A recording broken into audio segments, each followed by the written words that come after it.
Hi friends, welcome to my channel. పుణేలో మీ తెలుగు అమ్మాయి.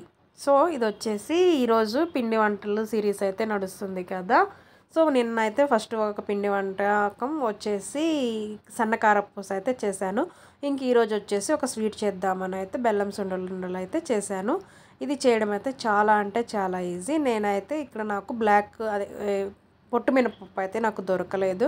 అందుకోసం అని చెప్పేసి అయితే నేను నార్మల్ మినపగుండ్లు అయితే తీసుకున్నాను. ఇక్కడ నేను 1.5 కప్పు మినపప్పు అయితే తీసుకున్నాను. ఇందులో కొంచెము బియ్యం కూడా అయితే యాడ్ చేసుకుంటాము. ఎలా అంటే ఒక కప్పుకి ఒక గుప్పెడు బియ్యం యాడ్ చేస్తే సరిపోతుంది. దీన్ని బాగా డ్రైగా రోస్ట్ చేసుకోవాలి. దీనిలో ఎలాంటి నూనె కానీ నెయ్యి కానీ ఏమి యూజ్ చేయొద్దు. నార్మల్గా అయితే ఫ్రై చేసుకోవాలి. ఇది ఫ్రై అవుతుంటేనే మనకి కమ్మటి స్మెల్ అయితే వస్తూ ఉంటుంది. సో వన్స్ ఇవి ఎలా ఫ్రై అయిందని తెలుసుకుంటే ముందుగా మనకి కలర్ అయితే చేంజ్ అవుతుంది. లేదంటే మనం కొన్ని ఈ మినుములు కొన్ని నోట్లో వేసుకున్నా కూడా కట్టమని సౌండ్ అయితే వస్తుంది. అలా కూడా మనం అయితే తెలుసుకోవచ్చు. వీటిని అయితే మాడిపోకుండా దగ్గరుండి జాగ్రత్తగా కలుపుకుంటూ వీటిని అయితే ఫ్రై చేసుకోవాలి.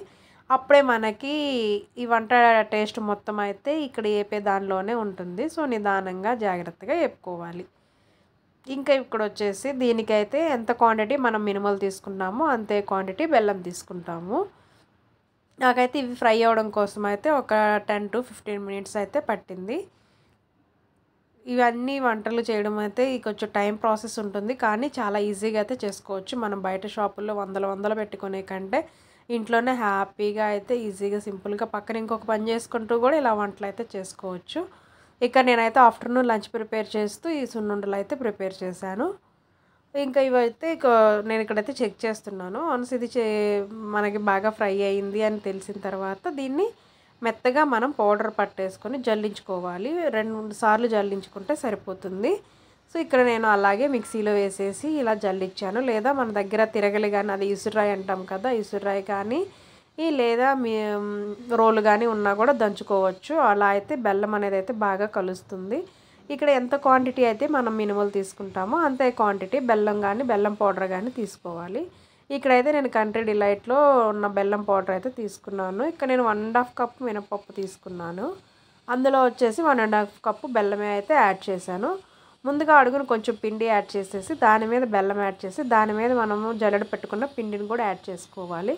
అప్పుడే మనకి పిండి అనేది అయితే బెల్లం అనేది అయితే అడుగున అతుక్కోకుండా అయితే పిండి మొత్తానికి బాగా అయితే కలుస్తుంది. వన్స్ దీన్ని ఒకసారి మిక్సీ పట్టేసిన తర్వాత చూసారు కదా ఎంత పౌడర్గా అయితే వచ్చిందో. అదే కానీ మనము రోల్లో వేసి దంచుకున్నట్టయితే ముద్దగా అయితే వస్తుంది. సో ఇక్కడ ఇది మన మిక్సీకి దీనికి డిఫరెన్స్ అనమాట. ఇంక ఇక్కడ వచ్చేసి నేను వేడి నూనెని ఒక 4 స్పూన్ల నెయ్యి అయితే కరిగిచ్చాను బాగా వేడిగా ఉన్నప్పుడు. దాన్ని ఇంకా పిండిలో యాడ్ చేసి మొత్తాన్ని కలిపేసేయాలి.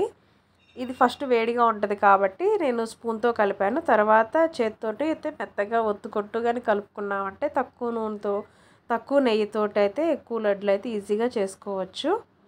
నాకు ఇది చేయడానికైతే కొంచెం టైం అనేది అయితే ఇక్కడ ఉండే మెయిన్ టైం అయితే ఎక్కడ ఉండదండి. జస్ట్ అది ఫ్రై చేసుకునే దగ్గరే కొంచెం టైం అనేది అయితే పడుతుంది. ఈలోపు మనం పక్కన ఇంకొక పని ఏదైనా చేసుకుంటూ కిచెన్లోనే ఉండే అయితే దాన్ని మేనేజ్ చేసుకోవాలి. సో ఇట్లా ఇంకా ఉండల్లాగా చేసేసుకోవాలి. గట్టిగా కలుపుకుంటూ చూసారు కదా. నేనైతే ఫైనల్గా నాకైతే ఇక్కడ ఒక 35 లడ్లు అయితే 35 సున్నుండలు అయితే వచ్చాయి. నేనైతే ఇవన్నీ చిన్న ఉండల్లాగే చేశాను. మరీ లావుగా కాదు, అలానే మరీ సన్నగా కాకుండా మీడియంగా లడ్డూలు అయితే నేను చుట్టేశాను. సో మీకు కానీ ఈ వీడియో కానీ నచ్చినట్టయితే నా ఛానల్ని లైక్ చేయండి, అలాగే నా ఛానల్ని సబ్స్క్రైబ్ చేసుకోండి.